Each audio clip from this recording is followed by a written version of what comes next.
Hi everyone, John McLeod from Macbet. Just going to go over how we went on Saturday. I'm personally Macbet. We got away with just a win, a little win. We jumped pretty good in the first race. We backed the winner, but it shit in. It just went really good. This horse. But overall, it was a bit disappointing. But there's a few things I want to talk about on the way through. This first race. You can see our Black Booker is Isotope. It went really good. I'll show you its win. They actually went, I think it went out around about 3 to 4 lengths above par for the first little bit. Was it 3.5 lengths above par? So they've gone quick. It's led.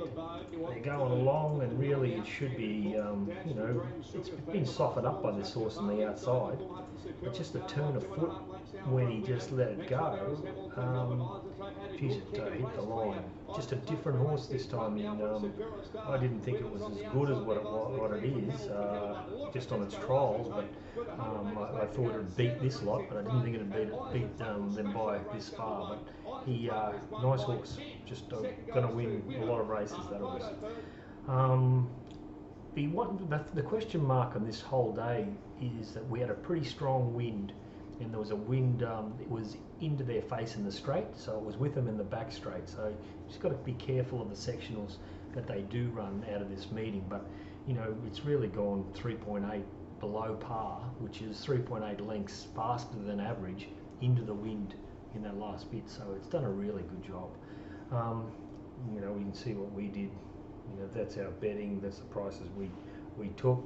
And we finished up winning 3,000 on the race. But I could have charged in a bit stronger, because at one stage there, it got into about $1.60. Then it got out to about $2 on Betfair, and I really started to think that there's no other chances here, because the Tanger's entry, well, I was worried about it, and just it was there, but I just, all the feeling I got was from Isotope. So I could have punched in a bit harder on the horse, but just being a first starter, I was a little bit negative. This second race, we didn't bet in this race. I couldn't make head and tail out of Flash Patch and Music Maker, mainly because Flash Patch was coming out of an Eagle Farm rated. Now, I didn't want to trust it, but I knew in the back of my mind that it's a $3 shot if I trust it. So if I didn't trust it, well, then I would have had Music Maker a lot shorter than the $2.50. So we could have I could have punched in hard on Music Maker. Unfortunately, I trusted Eagle Farm and I stayed out of the race. But the red ones are the horses that are ratings that are coming out of Eagle Farm. I just did a bit of arbitraging in the run sort of thing with a few horses. Finished up winning $50 sort of thing, just arbitraging on Betfair. In the third race, didn't want to bet in this race as well. Same thing. I did a bit of arbitraging on Broken Hero when it was travelling, but I didn't know where to go. Dusty Tycoon really started to sweat up in the yard. I didn't like Charlie Speen. Broken Hero was going to improve. It was there. Minji, just bad sectional race it was coming out of on our figures. It looked good to the eye, just the way the race was run. They ran nearly 9.5 seconds faster than average early, so something had to run on, and that was Minji. We Black booked Snappy Reply just because he was pretty much only a length and a half off the leaders, and dashed and got run down by Minji. So if he can find a race that he can go straight to the front, I think he'll get the 1200 now that he's fit. Fourth race, did the same sort of thing. I wanted to bet around Star of Michelin coming out of an Eagle Farm run. Great Powers, who won, was coming out of an Eagle Farm race as well. So it was just a hard race to play in. I wanted to be on Smart Meteor, but I missed the boat with it and was lucky enough that it couldn't get down Great Powers. But I really wanted to find a horse in this area, this first four to be on, and Smart Media was going to be sort of there. So that was the thing that was just making me a bit hesitant to bet. But I was lucky you know, because if I thought Smart Moody, I would have been up here, I would have been on it big time, so I was a bit lucky. Anyway, in the next race, we fiddled around here. I had something on Cabochon Lille. I did a stupid thing and bet small on Populist and had something to place on it.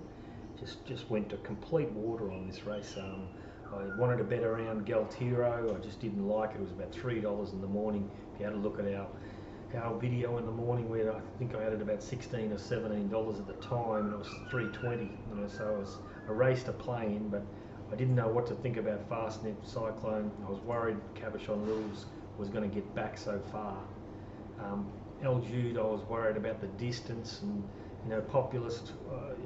I've been on him a few times. I just didn't know whether to trust the horse or not, and I went to water and it got out to about $7 or $8, I think it was. So I think we got 680 or 6 on Betfair sort of thing for small money.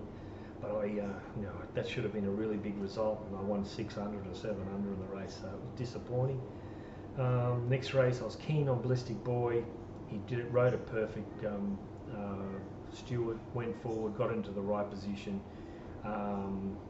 You know, the one thing in this race is that they didn't go that fast. You know, it looks to the eye that they've gone fast, but this kid, Justin Huxtable, is riding like a really good jockey, because he went up, he sat second on the outside of Farfar, then decided to push on. And I thought it was a bit of a strange thing to do, but when I seen the sectionals, I thought, well, why not push forward, not going fast, and then he dashed.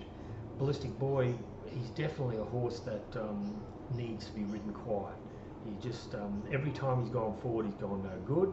And we did allude to our video thing, the audio people, that was the one question mark, because if he's going forward, he might race like he did three runs ago when we backed him in Eagle Farm and he did little.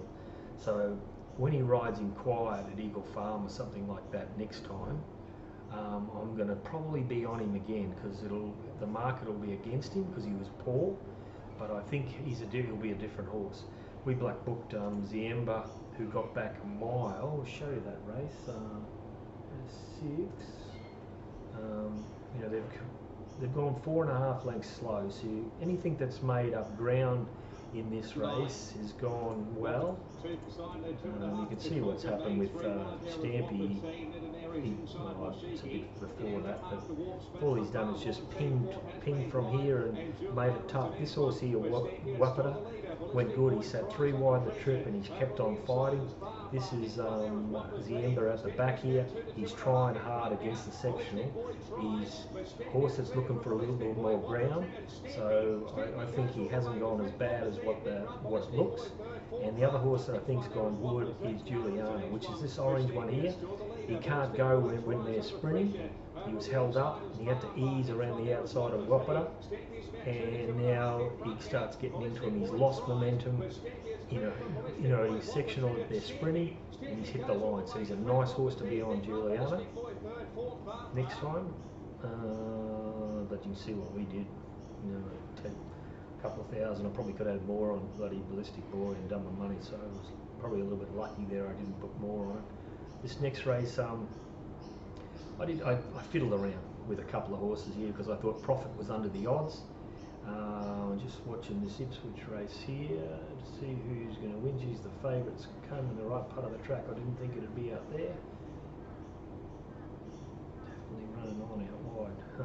Anyway, back to this. I was a bit querying its ability to run a strong 1350. Now, didn't go out that fast, 1.6 slow. Looked like he was going fast, but he hasn't gone that fast, and he's kicked on quite well. The old Prophet would have got down Shalwar, I think. So he's just not going as well. He has rated well in this race though. He's rated nearly up to his best, but it could be wind related. So I just got to be questioning that. But we backed a few horses in the middle here at odds. Late race 8, didn't want to play in this race. I thought Invincible L had a little hope, but I didn't really want to play. River Race has gone really well in this race. He sat 3 wide and 4 on. And the last race, again, I didn't play just because I thought it all depended if these 3 horses went helter-skelter, then Fasano would win. If they didn't go that fast, well then Fasano's going to be struggling to run on into the wind down the straight. And they went quick. They went 3.5 lengths above average, so Fasano was able to get over the top of them. It crunched right up into 2.25. We had a $2.80, and I was winning 1,400, and I thought I'm just going to go home winning something. So that's pretty much where we sat. Race the day is totally going to be, you've just got to be careful at this stage doing the form because of the wind. It is a factor, or it was a factor, and you're just going to have to just read into it a little bit. But they're our black bookers. You've seen them. Fasano was an Eagle Farm rating as well, which was a lot higher than what I gave it, but I didn't really know what to give it. So just because it was an Eagle Farm rating. That's all for me. As I said, we got away with just a little win, even with the units, I think. But we'll be back next Saturday. All right, thanks, cheers.